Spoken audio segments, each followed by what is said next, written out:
Welcome to Clear to Close LLC. I'm your host, Steve Lachance with Integrity Mortgage, and I'm here with a favorite guest of mine. We have him on all the show all the time, Marty Norton. Marty, welcome. It's great to be here, Steve. Marc Gup Group. Thank you. And at Keller Williams Realty.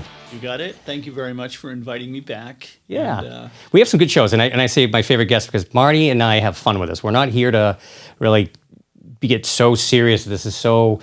we got to make this absolutely perfect. We just want to have fun with it. We want to educate consumers, and Marty gets it. He's one of my favorites, and we always have fun doing this. But today, we want to talk about multifamilies, because we've been getting a lot of call for that lately. And I know you have certain things, procedures that you look at when you do a multifamily. But one of the first questions you had written down for me is, why does somebody even want to buy a multifamily? I mean, some of that maybe seem obvious. There's going to be income, but do they really know what they're getting themselves into as well? Exactly. There's a lot to it. Usually when I meet a buyer of a multi for the first time, they've never purchased a home before. And they always ask me, I ask them, why do you want to buy the multifamily? And have you ever had property management experience? These are some of the questions that I'm asking these people. I want to be 100% sure that they know what they're getting into. Other questions that I ask these buyers would be, are you familiar with Section 8 housing? Yeah, a lot are not. And some landlords are even scared of it unnecessarily as well. So I think that's another big one. And are the renters current on all their rents? Yeah. I was talking to another broker yesterday who said that his renter is 6 months behind. And he's afraid to evict them. But those are questions that you can ask up front. Yeah. Because if you've had property management experience in the past, you'll be able to, interview. You'll know the questions to ask these prospective renters. Now, I don't want to take this down a different rabbit hole, but from what you're talking about, when I'm buying a multi-unit, I learned this from a friend of mine who has been a lot of experience with it. I buy them vacant, even if they're occupied. Which is a real tough thing to hear. And I know I'll get some hate mail for this, but when I do purchase a property, I negotiate in the contract that I want to vet these tenants myself. I will negotiate in the contract that everyone in there is gone. It'll be fresh start for me. Gives me the opportunity to go in and give that property a facelift in each and every unit. Now, that doesn't mean that I won't re-rent to one of those tenants that are there. So we don't necessarily evict per se, but I want that ability to have that unit vacant so that I can vet them with the things that I've learned over the years is no matter what happens, when somebody wants to sell something, they're going to tell you what you need to hear. References, they'll tell you what you want to hear. There are some ways around those type of things. So I'm guilty of saying, yeah, they're a pretty good tenant. I think they're great. Just because if I say they are terrible, that's not going to help me with my sale. Oh, exactly. So the reality is you've got to be able to vet that person, do your own background check on them, look at their credit history, look at the income they have, and does it meet that. Again, I don't want to get on a tangent on that part of it. It's so important to do that today. And, I can remember 20 years ago, it was a lot easier to, buy a building totally vacant. Yeah. Today, because rents are so tight, everything is full. Yeah, you don't have to be scared as a buyer that there's going to be no tenants there. Right. That's for sure. There's not going to be a shortage of people wanting to rent your apartment. Yeah, and when we look at these buildings for the first time, we go right into the basement. We want to make sure that the utilities are all split. We want to make sure that there are 3 furnaces if it's a 3-unit. Sure.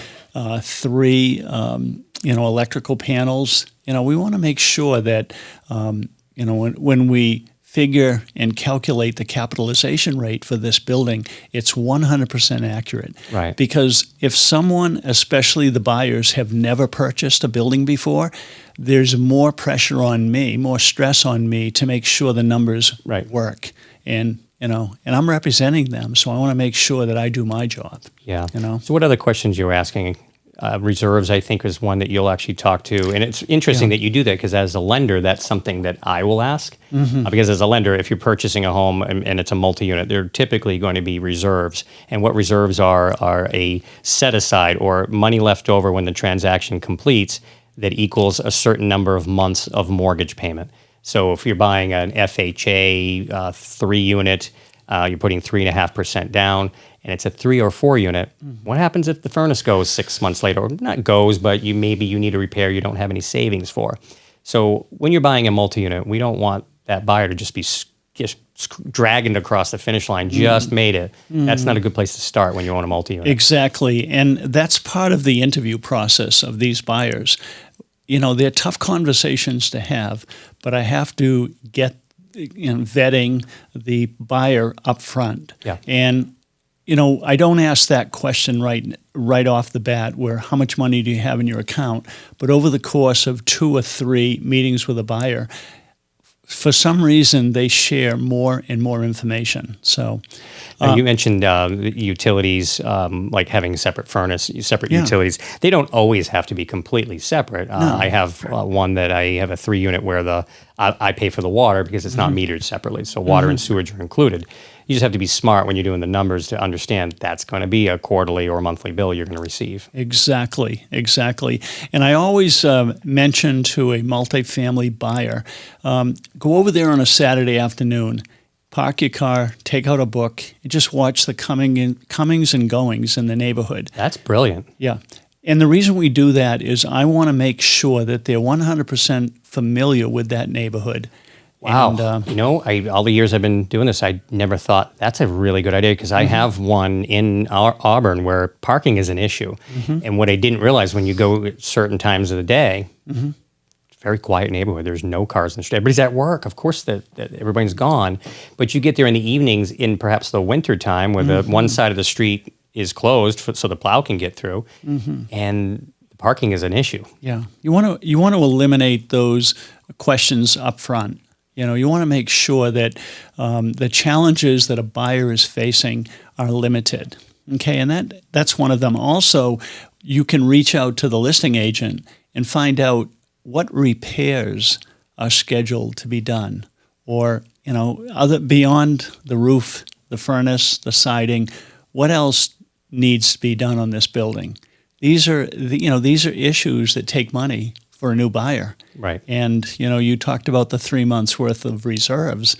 You don't want to all of a sudden buy a place and there's a leak in the roof. You want to make sure that, that money is available. Yeah.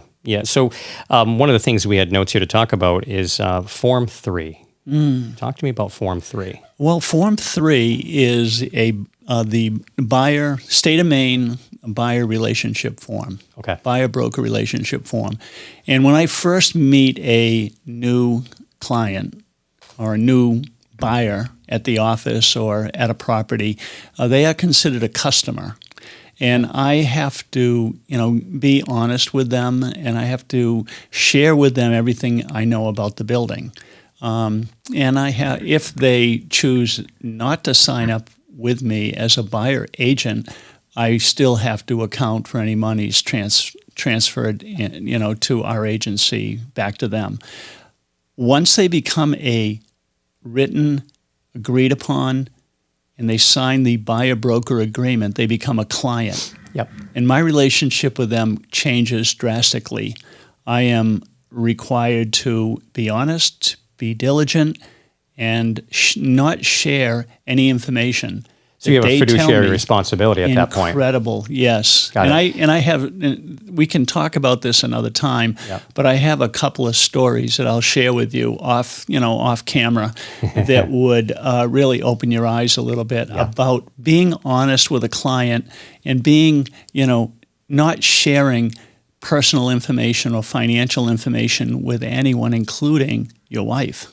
Right. I think a lot of people misunderstand that too. When they do talk to somebody, they know their information is going to be kept, and for the most part, confidential. But if you are working with someone that is not signed that Form 3 with you, you really have no responsibility to them at that point, other than typical sales talk. Yeah. But that information could get shared with the listing side. Hey, they're willing to pay this much money if they wanted to. There's no fiduciary responsibility at that point. Once that form's signed, you're then really their negotiator, their attorney, and that's probably a bad term, but in effect, their representation in that transaction, you represent their interest and their interest only. And I would say, 99.9% of customers that enter into a client relationship will not only initial or sign Form 3, but they'll enter into a buyer-broker agreement with me. I think there was one situation this last year, 2021, where I acted as a transaction broker, Right. As opposed to, being a client. It was actually stress-free because I just simply wrote up the offer.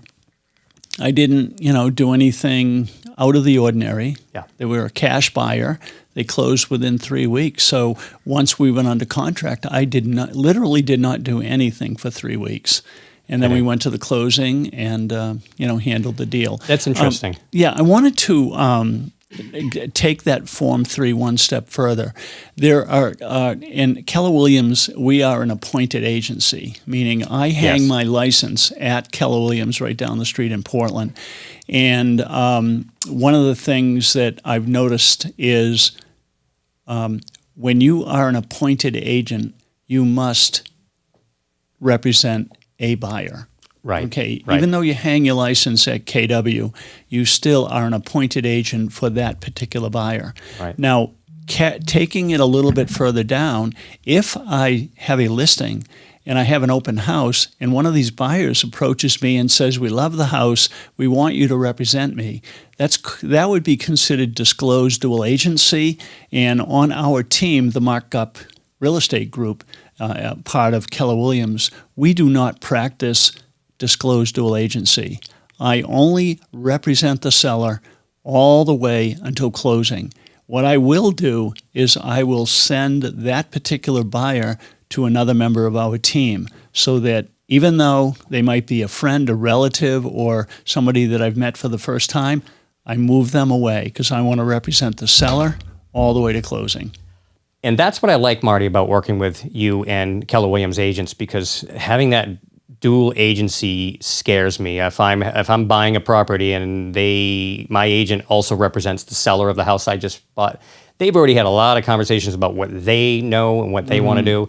And I've had clients that have said, "Well, my realtor told me this." I'm like, how would they have known that if they didn't already have talked to of course they talked to the other side because they knew everything before they listed that property. That worries me that even if you're trying to be ethical, that there's still going to be boundaries that are very easy to cross. So I really like that you guys do it that way. It's difficult to be a dual agent because you can't play both ends against the middle. Right. I've had horror stories probably 15, 20 years ago where I was dual agency and I did not feel comfortable because you're really working both ends against the middle. Yeah. I do have one more question that I asked the buyer, and that is, will they be interested in living in the house? If they're interested in a duplex or a threeplex, do they want to live there? And how does that change the entire loan? Well, that's brilliant because that is something that a lot of my clients, when I meet with them, they haven't really thought that out. Yeah, eventually I'll live there. Okay, we have to talk about that because that could be, that's an investment property at that point. If you're not occupying it as your primary residence and you can't dance on that, too many times I've had buyers come to me and say, "Well, who's going to know?" Well, one, I do. That's a problem. I now know the truth. You're not going to occupy it. Two, you may be able to get it past the loan officer by not telling them. The underwriters are going to look hard at your situation and see if is it genuinely owner occupied. I've heard there's no mortgage police that's going to check to see if you're living there or not. And who are we to call somebody a liar? You're not occupying that, you liar. We're not going to do that. But where often folks don't think about it is their insurance. You're going to get insurance. You're going to have a rental rider, and let's see, the insurance company has all 3 units insured as for tenants in there, and at the same time, you've told the mortgage company something else. That insurance binder goes to the mortgage company, even if you do it later, not at the time of origination. So, got to be very careful with that. Yeah. But owner occupancy is a very popular thing, especially in this market where if you're struggling to find something you can afford, wouldn't it be great if you're going to go rent anyway because you can't find something? Wouldn't it be great to own the rental unit that you're in and be making money on the other units. And we can even use, in most cases, the rental income, at least a portion of it, to qualify you for the loan. So what that means is somebody's qualified for, let's say, $300,000 on a single family property. Maybe, just maybe, you'll qualify for a $400,000 multi-unit that you don't think you can afford until you do the math and say, it's actually cheaper than the $300,000 house. So you never want to rule it out, but that's why purchasing a multi-unit has been so popular lately. And is one of the the ideas that buyers get is they're coming from a 2-unit or a 3-unit. They've been renting for 2 or 3 years. They understand what that whole scenario is like. They're paying via Venmo now. And they're thinking, you know what? The person that owns this place is earning a lot of money. Maybe I could do this. Sure, yeah, especially when we watch this market and you bought one a few years ago and they're parked on an extra potential $100,000 more in equity. Thank you, tenants. Appreciate that. But a lot of people just don't think they can do it, and they can. Right. They really can. Right, exactly. Now I just wanted to fast forward my conversations with the buyer. Yeah. My next question would be, who are you currently using as a loan officer? Have you spoken to a loan officer? And generally speaking, that's when I would, give them your contact information. Sure. So I'm hoping that they do call you immediately. If they don't, I follow up with them. Yeah. And why don't you walk me through, once you get that phone call, how do you transition from my interview with them and my information? Oh, you make it easy to for me because they've already understood everything. But that's exactly it, though. We're giving them the information that they need. But my first initial conversation is really more of a get to know their situation. My favorite thing to say is, what's your situation? And they'll spill it. But I need to know everything. And I have a process in which I learn as much as I can about what they do for a living, where they work, how long they've been there, do they enjoy where they're at, what did they do previously, those kind of things. And then we talk about, of course, credit. That's always an option. And you can't do the questions that I see other lenders make, which is, how's your credit history? Well, if they tell you great, well, what's great? They don't, everyone has their own gauge. Well, on a scale of, my favorite, on a scale of 1 to 10, what is your credit? I'm an 8. Well, what does that mean? Yeah. So the way I always ask it is, how's your credit been? Is there anything I can help you fix? Anything you've been dying to take care of? I'm pretty good at helping with things like that. And that's usually when someone will say, yeah, it's great. I can get a pretty good read. Or they'll say, I think I've taken care of everything. And so my experience says, okay, I think I've taken care of everything. Might mean there was some problems in the past. So we get to learn their situation by asking a series of questions that are really not intrusive, just to get to know them, what their plans are, and we can help guide them based on our own experience. I have owned multi-units. I own multi-units now. I own more than one. So helping customers to see what I've gone through for the pain and suffering has also been helpful to them as well. And so we talk a lot about what I've done. And my initial conversation is really to get to know where they've worked, how their credit's been, what their sources of down payment would be. If they've owned one before, of course, we don't need to do as much hand-holding, but if they've never owned one, most customers want to hear the stories about what I've learned owning properties over the years. And then we talk a lot about how different program guidelines will work to see what best suits that client. You may have a customer that has a big chunk of money they want to put down, and there are others that say, I have very little to put down, thinking, I don't think I can buy a multi-unit as a result. That's not necessarily true. So there are programs with as little as 3.5% down that they can get into. But then we have to talk about how many units, and perhaps what do they have for additional leftover reserves should something go wrong. It's easy to say, well, I made it across the finish line, and if the furnace goes, I'll just have to live with it for a month or two until I catch up. And it's July. What do I care if the furnace is going or not? Well, your tenants will care. You're not going to have the hot water or whatever. They're paying to have that working. You cannot let it go, or you will lose the revenue that we've used to help you qualify for that loan. So it's important you have some additional reserves to cover yourself. And as a follow-up to that, tell me a little bit more. Now, we're just coming off of, COVID 2020. Yeah. And some of the buyers may have left jobs. Right. Moved on to maybe a higher paying job. And I've talked to a lot of people that have been shifting from one job to another because they're earning 10 or 20 grand more. Right. So talk to me about job changes. How close to that job change does it become a point? That's an interesting one. Does one. it become an issue, I guess, is best. Yeah, that'll vary too from lender to lender. I can tell you how it works for us. For the advantage that I have with Integrity Mortgage is having access not just to what we have for products and programs, but a wide variety of national and local banks that we work with as well, that we've partnered with. And you'll get different answers. But I can tell you that I'm going to give you the easiest ones to go by that I think are helpful. If someone is changing jobs, it doesn't always have to be in the same line of work. It doesn't always have to be that they have already started and they've been there 6 months or 2 years, as you hear often. There's a lot of myths out there that it has to be that way. Those are additional lending overlays.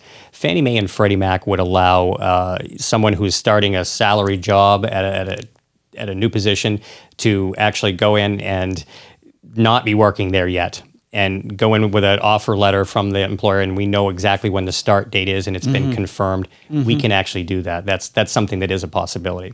So there are a lot of different ways to look at income and how that's going to play out with whether we can use it or not. But I can tell you, if it's salaried, that's my favorite. Salary's pretty easy. Salary is something you can bank on. Yeah. If it's a commission job that you haven't worked for, we may have a problem. If it's hourly, we may have an issue until you've been there a while. So we can track, are those hours really going to be there? Like two great companies in the city of Portland. You're moving from one, excuse me, you're in the tech, high tech industry or a programmer, we'll say, and you're moving from one great company to another great company. Yep. And in that move, you're making an extra 30 grand. Right. So, and it's a salaried position. There's no commission or anything like that. That strikes me as a real easy transition. It is. Easier for you than, say, it is. commission. And what I've been hearing is a lot of, again, repeating myself, but what's happened is a lot of lenders are telling people, well, okay, you got to get started. You're starting in August? Okay, when August hits, I need at least one pay stub, or I need at least 30 days of pay stubs. That's not necessarily true. If there's a certain time frame from the time we close on your house to the point where you will be able to provide that first pay stub, we're going to be okay with that. So you don't necessarily have to have started the job yet for us to count that income. If you're getting a confirmed raise, you don't necessarily have to have it now if it's confirmed and how long it's going to be. There's some rules behind that.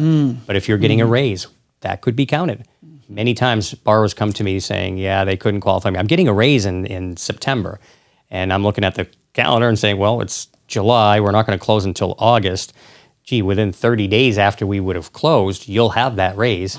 Let's see if we can confirm that. Now, if the employer comes back and says, well, we can't guarantee that yet, well, no, of course, we're not going to count that. But if the employer is saying, yep, starts on this date, hours will remain the same, and this will simply be the new raise. Yeah. Now, that's information that you would have. Now, Yes. there's not an opportunity for me. If buyers tell me a lot of stuff, believe me. Yeah. But if they tell me something like that, that's totally above my pay grade, which is why I just transitioned. Yeah, it's not what you do. It's no different. I have buyers that ask me all the time, say, well, how much do you think I should offer on this? We got to get Marty on this one. I don't know. My expertise is in the lending side of the world, not on that side of it. So Marty, I want to thank you so much for coming in today. This has been great as always. We continue to do this series, and we're going to do many more of these throughout the year. As we continue to do that, I think that we are really going to want to have more fun with this. We're getting too serious. We're going to want to start having fun with it, where we actually give consumers a look at what behind the scenes stuff is happening too. So in watch out for some of the upcoming episodes. We're going to do that and show you what goes on behind the scenes. Yeah, we could talk about some anecdotes and some jokes. We'll liven it up a little bit as going forward. Thanks for listening, guys. Yeah.